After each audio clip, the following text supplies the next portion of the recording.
The Prem window is finally over, and boy, was this one of the most insane levels of spending we've seen in recent Premier League history. Chelsea play their part as always, and today I'm here to discuss how good really our summer signings have been. Do these signings push us on to grander heights? How much have we really improved this window compared to last window? And with all the new signings, can we mount a sneaky little title challenge? In the video, I'm going to be grading these new deals out of 100s, and the criteria I'm setting include details such as their fit in Maresca's system, the value for money, and their short-term and long-term impact. And at the very end, I'll be grading the entire window out of 100s. So my question is, will my score match yours, or do you guys have different numbers? You're about to find out. Sit back, relax, and let's break down how this window went.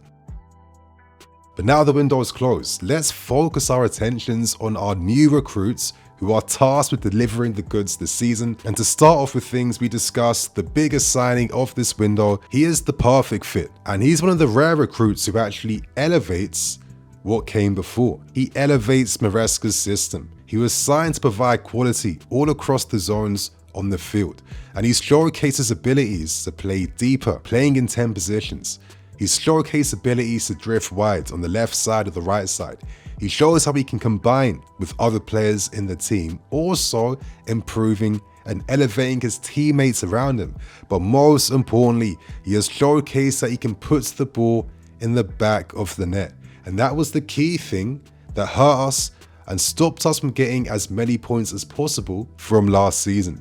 So there's so many roles and so many achievements that already we are seeing in João Pedro. Since signing for us and taking part in the Club World Cup, there's only been one game he hasn't scored in, and that was in the scoreless draw against Crystal Palace. But since joining up in the Club World Cup, he bagged 3 goals, scoring in every single game. In pre-season, he bagged a further 3 goals, and so far in the Premier League, he's bagged 2 out of 3 and provided a further 2 assists. He's been involved in absolutely every single game he's played in since signing for us, and he's currently performing beyond anyone's wildest expectations. The thing that makes him perfect for Maresca's system though, is how he showcases quality in few touches. When you're playing a selfless role, which involves you having to bring teammates into the game, provide runs off the ball, pressing duties, and of course assist duties as well too. That's a very selfless role you're playing. But currently he's showcasing quality over quantity. And that's really the key thing Maresca wants. And that's what makes João Pedro a special player. So I'm scoring João Pedro a 95 out of 100. I really think this guy's the truth. And I really think he's one of the best pieces of business that we've signed in our recent history. Now let's turn our attentions to the second biggest deal of the summer, and that was Jamie Gittens. Bought for around 56 million euros. Jamie Gittens has been a long-term target since January. Now, in terms of a fit for the system, he provides exactly what Maresca needs. Two-way threat down the left flank, pace for days, devastating carrying and close control. His footwork reminds us of Robinho, and he is able to take the ball to the byline and come inside too, whilst offering the ability to stretch a play and play by himself in space. In terms of the price though, it felt like we slightly overpaid for his services in the end. We fell to the pressure that Dortmund applied on us.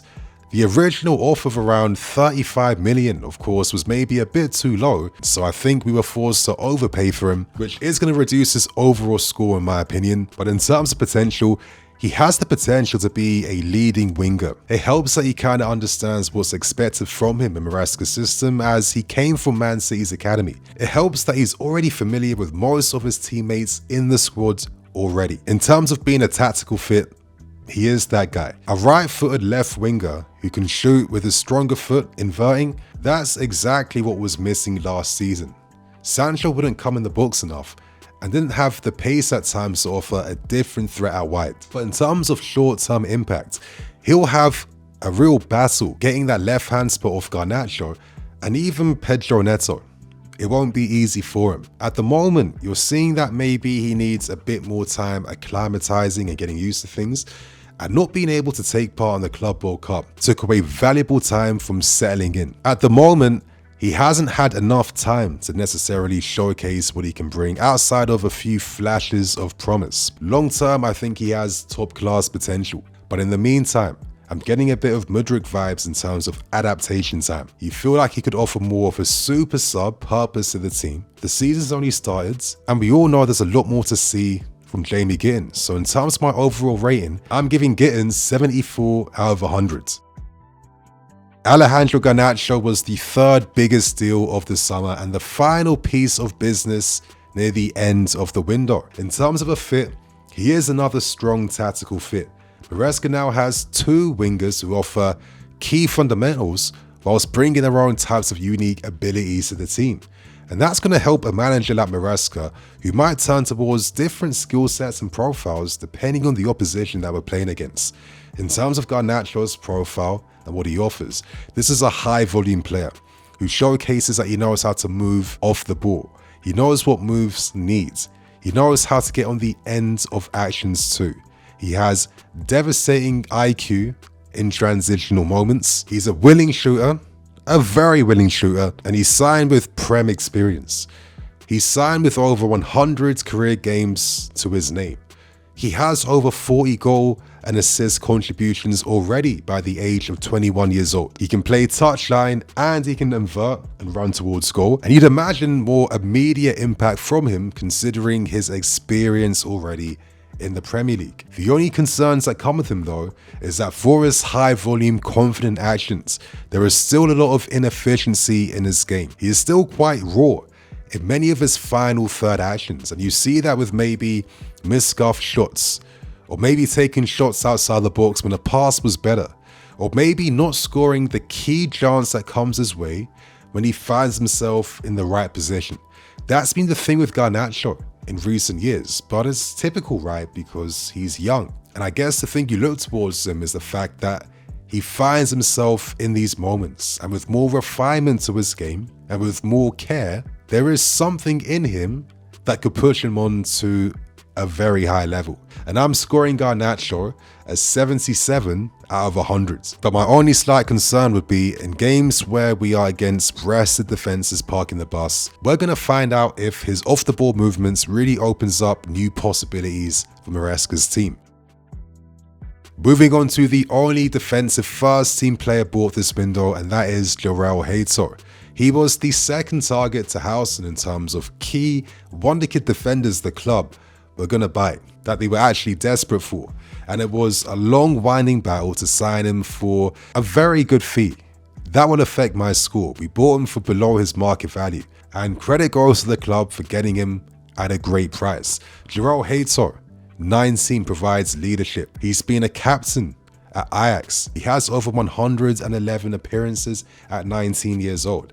Physically, he is really starting to come into his body a lot more now. That makes him really exciting. He's got devastating pace, and he provides something that is really important for our squad. Great backup to Cucurella, and an option as well to invert, even overlap, and provide defensive support. So I think Hato is a really good signing, and I think in terms of potential, he could become a leading figure in the Premier League. He fits many roles in terms of squad balance, squad option, a player for the future who could one day take Cucurella's spot in the first team, and he offers something tactically that we don't have enough of at the back: genuine press resistance. In terms of short-term impact, there'll be moments where he has to adapt to the league. He will have his moments of difficulties. You know, you're up against a different class of player, a higher class of player. It's a lot more difficult. It's a lot more physical. He's going to need some months of really acclimatize and get used to the pace and the tempo. Potential-wise, I think he can go right to the top, and he has that potential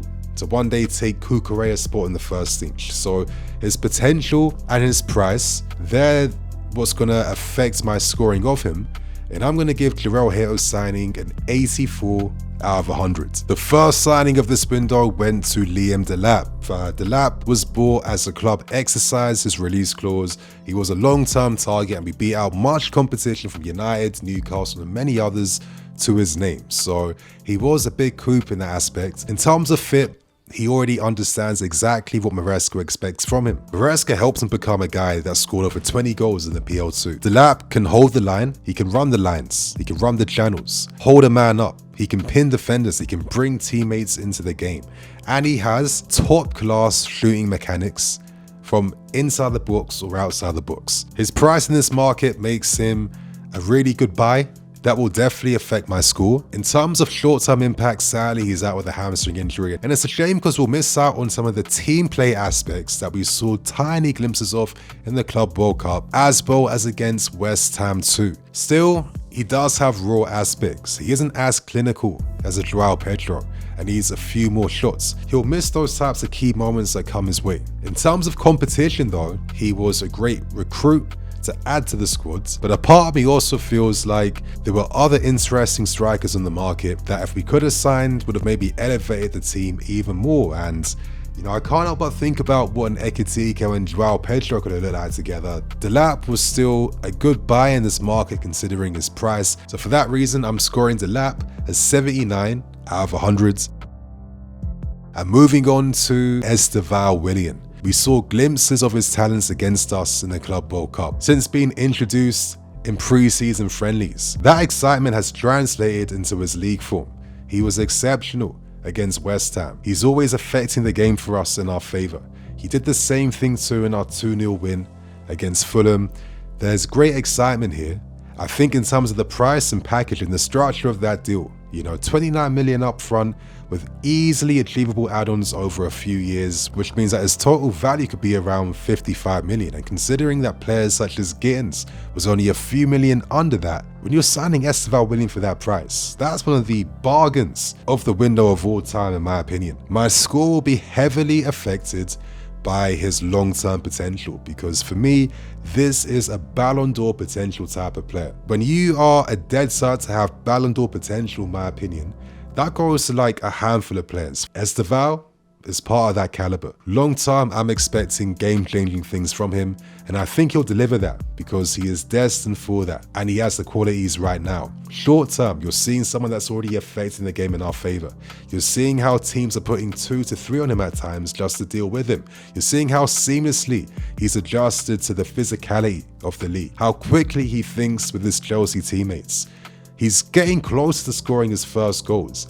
They're the little raw aspects that we need to have patience and time with as he's getting used to a new country. But the way in which he's adapting and growing and learning since we first bought him is just absolutely insane. And to think that he's here on a long-term deal for the next 8 years, it's just incredible business all round. I'm scoring Estevão a 99 out of 100. I think that this is one of the great buys we've seen at the football club, and God willing, providing that injuries don't affect this kid's talent. I think at the moment with his mentals, with his professionalism, with his character, with his footballing abilities, I think this is someone going right to the very top.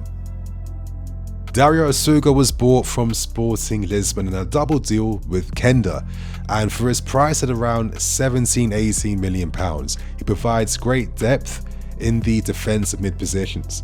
Last season, we didn't have that, so that's gonna really give him a good score in my opinion. He won't play as much, you'll see him more in cup games or coming off the bench, but every time he's been able to play, he's showcased really strong defensive play. I would argue I've seen a bit more from him first compared to an Andre Santos, if I'm being absolutely honest. I think Santos is just adapting to the league right now, but I think Asugo has literally left something in every single game he's played in.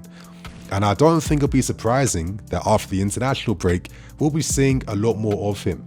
I think in terms of his upsides, I think in terms of the price we pay for him as well too, and what he offers in terms of squad balance, I think this is a really promising signing. In terms of his long-term future, I don't know what to say, because I don't think Caicedo or Coro are going anywhere. So I think we'll be really monitoring Asugo for the next 1 to 2 seasons, because that tends to be the shelf life for most clear lake buys. And the random surprise buy of the window goes for our new loan recruit from Brighton in Facundo Buonanotte, who was signed on loan for a 2 mil fee and acts as the replacement your Kuduses, your Javi Simmons, and a host of 8/10 style players the club tried to sign but just couldn't afford. near the end. But in terms of potential, I think he does have very high potential. I get a bit of McAllister potential vibes in terms of the impact he can have. Last season, 5 goals, 2 assists, playing mostly as a squad player. I think that's very respectable. His goal catalogue was out of this world, and he provides something that we don't have in the team, carrying threat in the center of the field. I think that's going to give him a bigger score in my opinion. He's only a loan. There's no hit if this deal doesn't work out. It's a big moment for this kid to announce himself and get Maresca to take him seriously. He can play on the right, he can play on the left, he can play between the lines, he can play in midfield, and he can play at the 10 position too.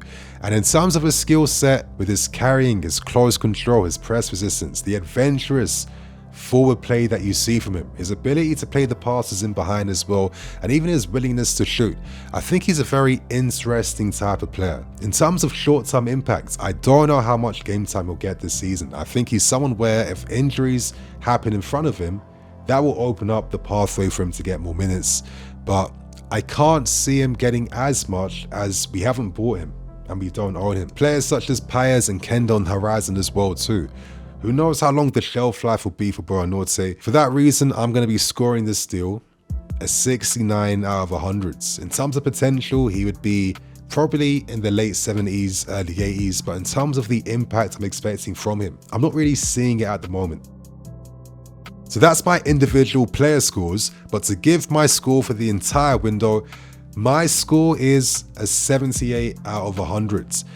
The reason why I've gone for this number is I feel like we have a lot of potential again, more than immediate quality. We needed at least 2 more, but at least 1 more João Pedro level type of signing to really just give us an even greater push at doing something special in the league this season. And I think that was needed down the left flank. I think there was the opportunity to go for a real marquee, big signing to help with the push, but that never materialized. I also think we missed out on some of the top options we wanted in the market with your players like your Housens, your Ekitikes, your Magnons, Xavi Simons, even Fermin. So it wasn't the 10 out of 10 game-changing window of all windows that I think the club were hoping it could have been. And I think we got affected by the UEFA regulations we had to abide by if we wanted to even register these new signings in the Champions League squad. So that really affected the quality of the spending at times this window. But I do think with what we had, we did buy a lot of high potential. We didn't sign a goalkeeper. Time will tell if the gamble of keeping faith in Robert Sanchez or seeing if Jorgensen improves does pay off. In terms of defense, I think next window, next summer, make your move then. More defenders are coming to the final 2 years of their deal, and we have players like Anselmino and co also out on loan. So I agree with the club in not signing a centre back to add to the squad. This window is better than last summer's window by a bit of a medium type of distance because we now have 2 players for each position. We have depth in every single position on the field, so we don't have to worry about players playing out of position to fill roles. But in terms of some of the immediate ability of some of the players that we made, as I stress again, if we added at least 1 more João Pedro level player to this team. So my friends, that is our window done. Give me your scores for players and your overall window. Let me know how you're feeling about business this window. I'm done, and I'll catch you guys later with more videos. Cool.